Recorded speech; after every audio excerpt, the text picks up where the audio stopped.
If you're tired of the standard business and marketing fundamentals, frameworks, and funnels, you need a little mischief. Get ready to turn up the volume on the CEO Mischief Maker podcast, where you access conversations with seasoned business owners who have smashed through mindset barriers, innovated the standard boring business and marketing playbooks, and executed future-paced strategies with bleeding-edge tools and tactics to micro-fail their way into massive success and growth. We are Mindset Impact Strategic Catalysts helping innovative entrepreneurs focus. We are CEO Mischief Makers. Ready to make a little mischief?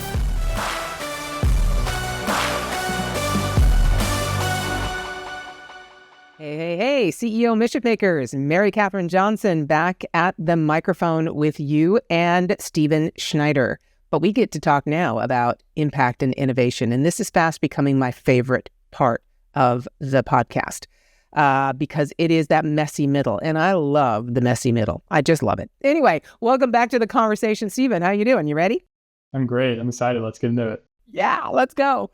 All right. So if you haven't listened to the Mindset episode, please go back and listen because you will hear how Stephen's journey has evolved and what type of mindset he had to adopt and change, which is usually the biggest mindset difficulty for most of us with any kind of an agency or service-based business when we started out with the product ourselves.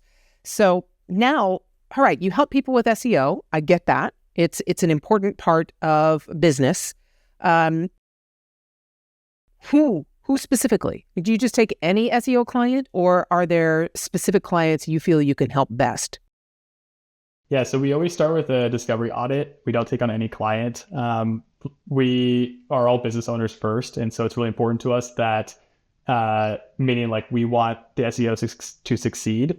And so for that reason, we won't take on a client that we just know that we're taking money from, and it's like you have no potential upside of winning. Like we'll just say like, hey, go build backlinks for the next year, come back and get some content with us. But like, it's just not a good fit at this time.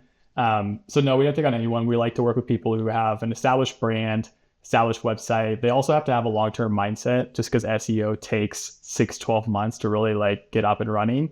And so it can't be like people who are looking to experiment with SEO and want to just see what happens in 30 days. It's like, that's not how this works. So, since day one, we've been pretty picky, and I think that that's also kind of proven to be an advantage from our side of things. So we work with people who have a very just easy manner to work with. Like we don't want to, people who are constantly emailing us and asking us for meetings. It's like, no, we want to work with people who are like seem like a friend. Like, it should always be someone that you can like go get a drink with or whoever afterwards. So we try to make sure it's a good fit, both sides. Yeah, totally.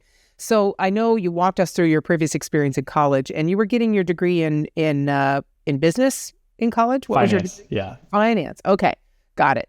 And so through that degree and the way you were looking at the world, what did you think you were going to do in finance? What was your goal?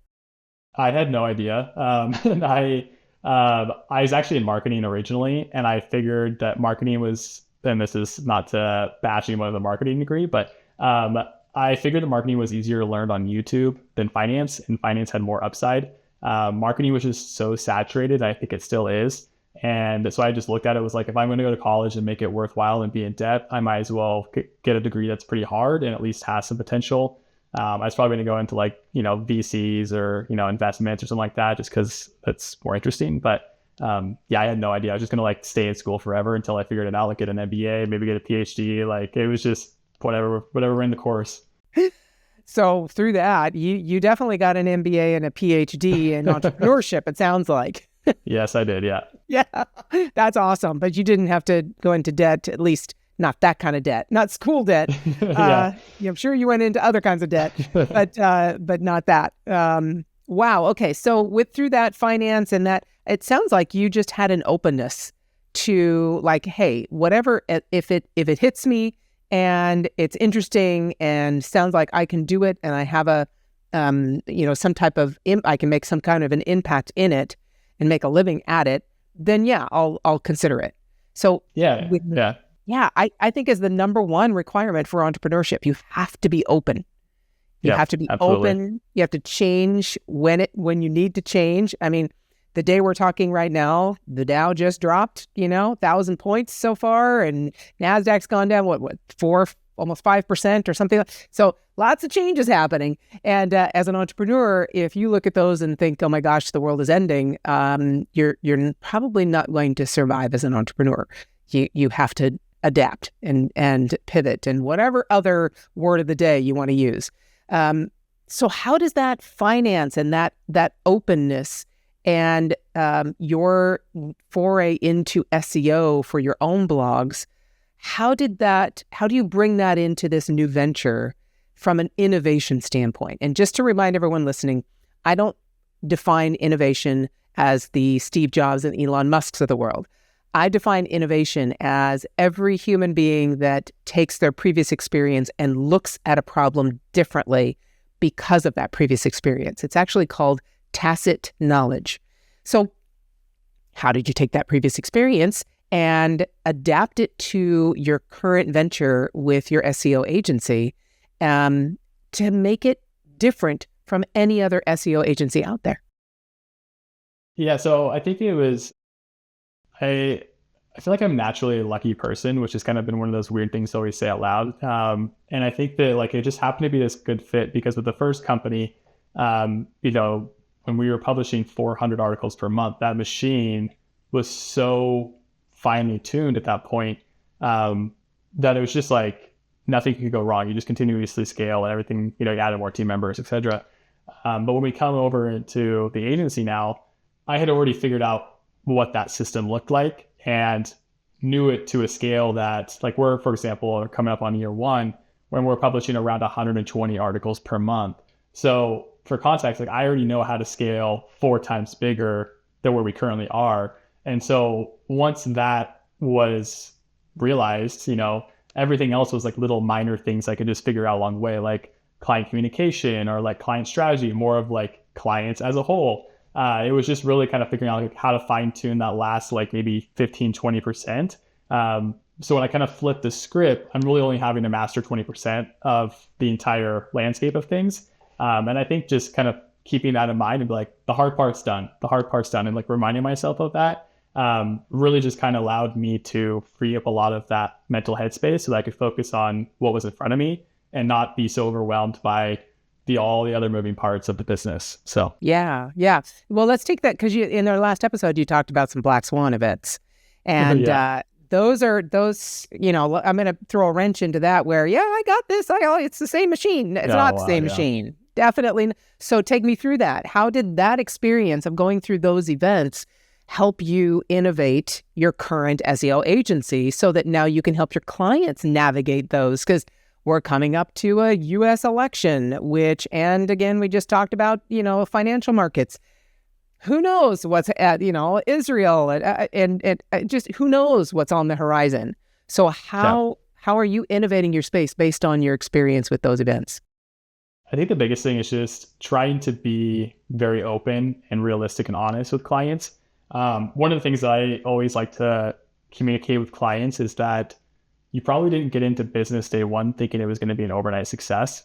And if that's the case, you have to zoom out and stop thinking in weeks and months and quarters, and instead think in years and be like, if this strategy is actually as strong as we believe it is, and there's confidence behind it, will I be happy when I look back 2, 3, 5+ years later when all of the pieces of content are fully published and bringing in that organic traffic and it's fully pumping? Are you going to look back and say that you wish you had done more? Or are you going to look back and be like, wow, I'm so happy we held off on that? Like, you have to kind of just zoom out. And I think that that's the biggest thing to realize is that, yes, there's always going to be these weird bumps along the way. But one of the best quotes I've been like living by since meeting Connor and Nathan, my new partners, is that conflict leads to change. And so as long as you can embrace that change and push through it and learn from it, the next one's always going to be easier. And I think that's just the biggest thing is just reminding that and like being mindful and also just kind of living the moment and knowing that it's okay to feel that uncomfortableness, but over time it gets better. Yeah, definitely. I mean, I remember the first big Google algorithm change, the very first. Yeah. I'm that old. Okay. No, I remember the first one and it shook our worlds. drastically because everybody was riding high and raking in the dough and all this kind of stuff. And then boom, Google all of a sudden just goes, never mind. We're going to go do this other thing. And Facebook has done it many times. LinkedIn has done it many times. This is unfortunately one of the difficulties if you hook your business, if you anchor your business to any social company, any social media site, any outside force, and you actually hook it to that as your only possible success, then you will be broadsided. Absolutely will, because that business doesn't care about you. It cares about its advertisers and where it wants to put the next algorithm change so that they can make their most money, not necessarily just you. Of course, those goals are aligned most times, but not necessarily for affiliate marketers. So we'll leave that one alone. But so how are you able to, or what do you do? We'll get into this the next time, but what do you do when a major shift like that happens, like we're talking about? I mean, yes, we can look at long term. Yes, those are wonderful things to think about. But ultimately, at the end of the day, your job is to your clients pay you to get them as high on the first page of Google whenever someone searches for a particular term as possible. And what that does is basically lists them. Well, Google's kind of changed their structure a little bit, so it's not just a ranking of 10 anymore. There's a lot of different stuff in there, including AI and all that. But still, that's a list of their top 9 competitors. That's it. You're on the list. If you're in the top 10, you basically have just gotten yourself in line with your top 9 competitors. So again, if you don't differentiate yourself, basically it's going to be a race to the bottom of price if you look just like those other 10 competitors. So I'm sure you help your clients not look like those 10 competitors if you're looking at long-term success. Do you do that, first off? And how, in terms of innovation, in terms of the way you look at SEO? Yeah, so I love SEO because or content SEO, I'll say, because of the creative psychology that goes into the art of creating blogs and content. And so what I mean by that is any person can write an article a million different ways. There's never going to be an exact way to look at it. The same thing applies to SEO content and creating good outlines or briefs or kind of the structure, bare bones of that content. And so one of the things that we really kind of like try to focus on is the reader's psychology. And one of my favorite analogies is like, there's nothing worse than trying to look up an article or a recipe on how to bake a cake. And then you have to read the first 2,000 words about getting the flour and baking the cake at grandma's and turning on the oven and the experience. It's like, just give me the recipe. And we've all been there, and like people overlook that in SEO. And I think that that's one of the things that we try to like sift through is, how are you building in trust with your content? How are you building in that experience? How are you actually considering what that reader experience is like from the get-go? And remember that you can't just create content for the sake of Google. Obviously, there's a lot of like tips and tricks you can do to optimize it. But at the end of the day, people are reading these articles. It's not Google just reading the articles. And I think kind of going back to like what you were saying in the first episode, it's very relationship focused. Content is relationship focused. You're creating this piece of as asset for them. And so if you overlook just human tendencies, like, is it going to be a boring intro? Is this introduction suck? Like all those little things where people just kind of glance over, we spend extra time on. Like we hammer in the introduction. We always add a too long didn't read summary snippet at the top. Like, we kind of just give them the information immediately and then let them decide if it's worth carrying on or direct them to a lead magnet for more information. So we're always looking at ways to improve content and just kind of keep that mindset top of mind. And also just remember, like, we're on borrowed time as it is once someone clicks on that piece of content. So how do you kind of fight the ADHD mentalities of people who just want to like get the answer quickly and leave, and then also kind of meet the other side of the conversation, which is people who actually want to read it in depth and learn about the task or whatever the guide is about. So I think just meeting customers on all fronts and keeping that psychology forefront of mind has really kind of taken us a long way, because I don't see a lot of people doing that. Okay, so thank you for saying that, because that's exactly what I'm talking about with this relationship economy, right? So that's the relationship economy versus the attention economy. Attention economy is just get me on the top of Google, give me the keywords, splash it in. I don't really care what it looks like. Just get me on that top, and then hopefully people will click and make me money, right? Which, not putting it down, your 300 to 400 blogs that you did way back in 2017. Time and That's place, the way it was, for sure. That was where it was structured, right? That's the purpose of it back then. But it's evolved. And especially with people like yourself and my sons, you're native digitals. You guys, pretty much your formative years have been on the internet. So all of those things, you can see them a mile away, right? You can see the tricks. And I'm talking the true tricks that marketers, another reason you were a little bit not exactly as warm and fuzzy about marketers, because I'm going to tell you right now, they ruin everything. Absolutely ruin everything. Sorry, it just is. They ruined chatbots when I had my chatbot agency. We won't go into that. You can listen to many other episodes and hear Mary reminisce about her chatbot agency days. But this is the relationship economy. And the reason it has switched to this relationship economy, and what you're talking about with being able to meet the customer where they are, basically you're meeting the potential buyer where they are. The TLDR you need for the native digitals. They know what TLDR means. Old timers like me, most of them have no clue what that means. They want to read the whole thing, right? They want to experience. It's a different culture. Doesn't mean you can't switch and it's age-based, because, hey, I'm 60 and I'm in the TLDR, right? Doesn't mean just because your age is a certain thing that you can't do either one. But that's exactly the relationship economy. That is demand generation versus lead generation. Lead generation is do an ad or something, even organic, to try and get them in my funnel, to try and get them down to the bottom to buy. Demand generation is us as entrepreneurs entering the buyer's journey on their terms, not trying to get them into our sales journey. And so you're doing that. You're doing that even with SEO. Even though, I don't know whether you knew the term existed or whatever, but you're doing that. You're building relationships and you're meeting buyers where they are. First off, have you heard those terms? And secondly, how are you then, I see that as your innovation. Did you do that on purpose, or is it just because it's the way you are? Yes, I feel like a little bit of both. I like when we, like in the first company, yes, I have heard those terms. Well, your first question. It's not like I studied those terms. It was like, this is the way we got to do it. But I wrote a lot of articles back in the early days of kind of bootstrapping, a lot of my first company. And I just remembered like reading a bunch of guides and seeing like what was the playbook people were doing.